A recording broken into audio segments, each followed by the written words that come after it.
169 మంది అధికారులు, 946 మంది అవుట్ సోర్సింగ్ ఉద్యోగులను వివిధ విభాగాల నుంచి డిప్యుటేషన్ మీద హైడ్రాలో వర్క్ చేసే విధంగా ఆదేశాలు కూడా ఇచ్చే నిర్ణయాన్ని ఈరోజు గౌరవ ముఖ్యమంత్రి రేవంత్ రెడ్డి గారి అధ్యక్షతన జరిగిన కేబినెట్ లో నిర్ణయం తీసుకోవడం జరిగింది. వీటితో పాటు ఏదైతే త్రిపుల్ ఉందో ఈ త్రిపుల్ రీజనల్ రింగ్ రోడ్డు దక్షిణ భాగం అలైన్మెంట్ ఖరారు చేసేందుకు R&B స్పెషల్ చీఫ్ సెక్రటరీ ఆధ్వర్యంలో 12 మందితో కమిటీని అధికారులతో ఒక కమిటీని ఏర్పాటు చేయడం జరిగింది. దీంట్లో ప్రధానంగా కన్వీనర్ గా R&B ప్రిన్సిపల్ సెక్రటరీ గారు ఉంటారు, MIUD సెక్రటరీ గారు, రెవెన్యూ సెక్రటరీ గారితో పాటు అన్ని జిల్లాలకు సంబంధించిన కలెక్టర్లు, ఏదైతే ఈ 5-6 జిల్లాలు వస్తున్నాయో ఈ 5-6 జిల్లాల కలెక్టర్లతో పాటు R&Bకి సంబంధించిన వాళ్ళు, నేషనల్ హైవేకి సంబంధించిన వాళ్ళు, జియాలజికల్ కి సంబంధించిన వాళ్ళు కూడా అందరితో సుమారు 12 మందితో ఒక కమిటీని కాన్స్టిట్యూట్ చేసేదాన్ని ఈరోజు కేబినెట్ లో డిసైడ్ చేయడం జరిగింది. అదే రకంగా ప్రస్తుతం అమల్లో ఉన్న పోలీస్ ఆరోగ్య భద్రత స్కీమ్ని SPL కింద కూడా వర్తింపజేయాలని నిర్ణయించడం జరిగింది. తెలంగాణ ట్రేడ్ ప్రమోషన్ కార్పొరేషన్ ఆధ్వర్యంలోని మొనారాబాద్ మండలంలో మల్టీ మోడల్ లాజిస్టిక్ పార్కుకి సుమారు 72 ఎకరాల భూమిని కూడా రెవెన్యూ శాఖ నుండి ఆ డిపార్ట్మెంట్ కి బదిలీ చేసే అంశాన్ని కూడా కేబినెట్ ఆమోదించడం జరిగింది. దీంతో పాటు ఖమ్మం జిల్లా ఎర్రుపాలెం మండలంలో ఇండస్ట్రియల్ పార్క్ ఏర్పాటుకి 58 ఎకరాల భూమిని రెవెన్యూ శాఖ నుంచి ఇండస్ట్రియల్ శాఖకు కూడా ట్రాన్స్ఫర్ చేయడం జరిగింది. ములుగు జిల్లాలోని ఏటూరు నాగారంలో ఫైర్ స్టేషన్ కి సంబంధించిన 34 మంది సిబ్బందిని శాంక్షన్ చేయడం జరిగింది.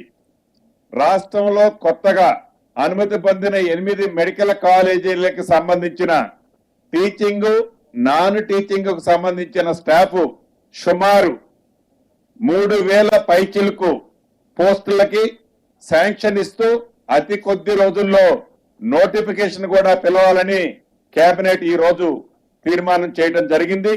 వీటితో పాటు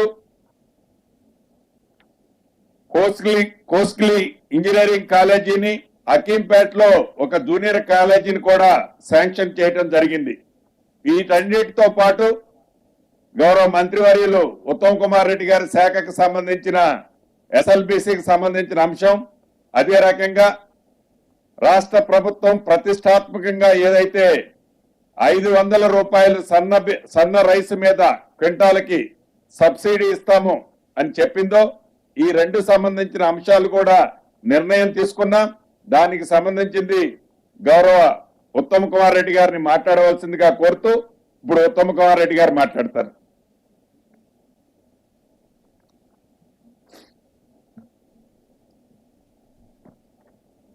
ఉమ్మడి నల్గొండ జిల్లాలో సుదీర్ఘ కాలం నుంచి అంటే 2005 నుంచి ఇప్పుడు 2024 20 ఏళ్ల పాటు 2 దశాబ్దాల పాటు ఆ జిల్లా ప్రజలు, రైతులు, ఆ ప్రాంతంలో నివసిస్తున్న ఎక్కువ పర్సెంటేజ్లో ట్రైబల్స్ మరి SLBC టనల్ వర్క్ పూర్తి చేయడానికి ఎంతో ఎదురు చూస్తున్నారు.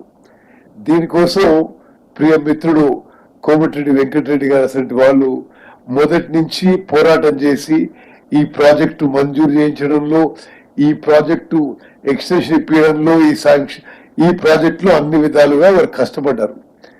మరి ఈరోజు నేను ఒక శుభవార్త మీ ముందు ఇస్తున్నాను.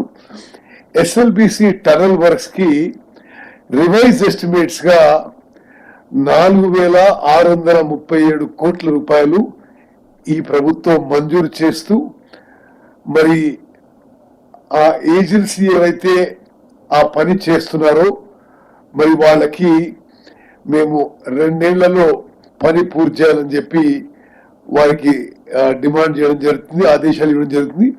అయితే ఈరోజు ఉదయం బట్టి విక్రమార్క గారు, కోమటిరెడ్డి వెంకటరెడ్డి గారు, నేను ఆ టనల్ దగ్గర పోయి ఆ టనల్ వర్క్స్ పరిశీలించి వాళ్ళ ఇంజనీర్లందరితో, అదే విధంగా ఆ ఏజెన్సీతో కూడా సుదీర్ఘ చర్చలు జరిపి కేబినెట్ లో రివైజ్ ఎస్టిమేట్స్ మంజూరు చేయించాం. 4,637 కోట్ల రూపాయలు. అయితే ఔటర్ లిమిట్ గా సెప్టెంబర్ 2027 ఈ యొక్క ఎస్ఎల్బిసి టనలు, ఆ డిండి బ్యాలెన్సింగ్ రిజర్వాయర్, ఇవన్నీ పనులు పూర్తి చేసి ప్రారంభం చేస్తామని చెప్పి కూడా మరి ఉమ్మడి నల్గొండ జిల్లా ప్రజలకు తెలియజేస్తున్నాను. ఎస్ఎల్బిసి టనల్ ఒక చారిత్రాత్మక అభివృద్ధి కార్యక్రమం ఎందుకు కాబోతుందంటే, శ్రీశైలం డెడ్ స్టోరేజ్ నుంచి, శ్రీశైలం కంప్లీట్లీ డెడ్ స్టోరేజ్ నుంచి ప్రతిరోజు 4,000 క్యూసెక్ల నీళ్లు వస్తాయి. సంవత్సరానికి 30 టీఎంసీల నీళ్లు వస్తాయి.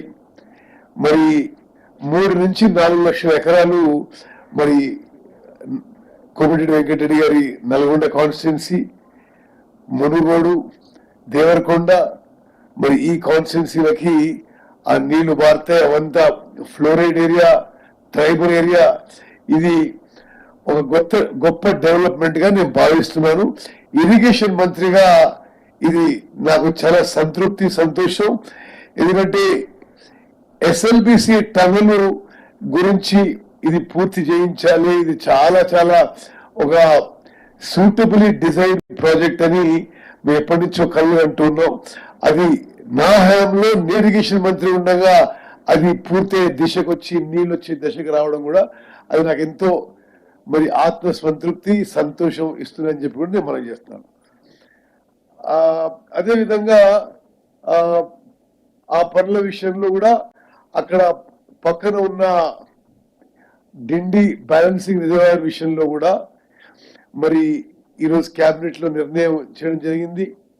పర్యావరణ అనుమతులు కానీ, మిగిలిపోయిన 5% పనులు కానీ, ఫారెస్ట్ క్లియరెన్సెస్ కానీ అవి కూడా వేగవంతంగా చేయాలి.